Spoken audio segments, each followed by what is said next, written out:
আসসালামু আলাইকুম। প্রিভিয়াস ভিডিওতে আমরা কথা বলেছিলাম ফর লুপ নিয়ে। আজকে আমরা ফর লুপ নিয়ে কথা বলবো, বাট আমরা একটু অন্যভাবে চিন্তা করব।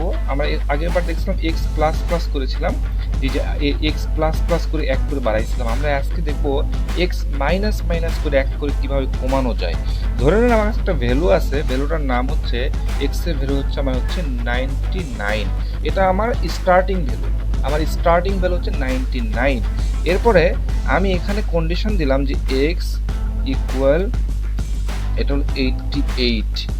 যদি কি হয় এক্স এর ভ্যালুটা 88 থেকে বড় হইতে হবে, তাই রাইট? মানে এক্স এর ভ্যালুটা কি হইতে হবে 88 থেকে বড় হইতে হতে অথবা সমান হইতে হবে, তাহলে কি হবে ঘুরবে। এরপর আমি এক্স মাইনাস এক করে আমি কমাবো।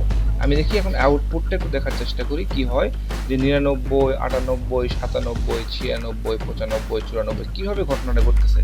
আপনার প্রথম যে ভ্যালুটা আছে এটা ধরে নিতে হবে এটা আপনার স্টার্টিং ভ্যালু, এটা আপনার স্টার্টিং ভ্যালু মানে 99 থেকে শুরু করবে। এরপরে আমার কন্ডিশনটা চেক করে দেখেন, যে কন্ডিশনটা বলতেছে এভাবে যে এক্স এর ভ্যালুটা কি হইতে হবে 88 থেকে ছোট হইতে হবে অথবা সমান হইতে হবে, তাহলে আপনাকে ভিতরে ঢুকতে দিবে, আদারওয়াইজ ভিতরে ঢুকতে দিবে না। তো এই কন্ডিশনটা আসলে সত্য, কারণ 88 থেকে 99টা অবশ্যই বড়। দেন আপনাকে এক্সটা প্রিন্ট করবে, মানে 99 প্রিন্ট করবে। এরপরে মাইনাস মাইনাস মাইনাস মাইনাস মানে পরে হচ্ছে 99 থেকে এক কমাবে 98 করে ফেলাবে। দেন আবার এই কন্ডিশন চেক করবে, কন্ডিশন সত্য, আবার প্রিন্ট করবে, আবার এক করে কমাবে। দ্যাট মিনস এটা এক করে কমাবে। প্লাস প্লাস মানে হচ্ছে এক করে বাড়ানো, আর মাইনাস মাইনাস মানে হচ্ছে এক করে কমানো। আশা করি বুঝতে পেরেছেন।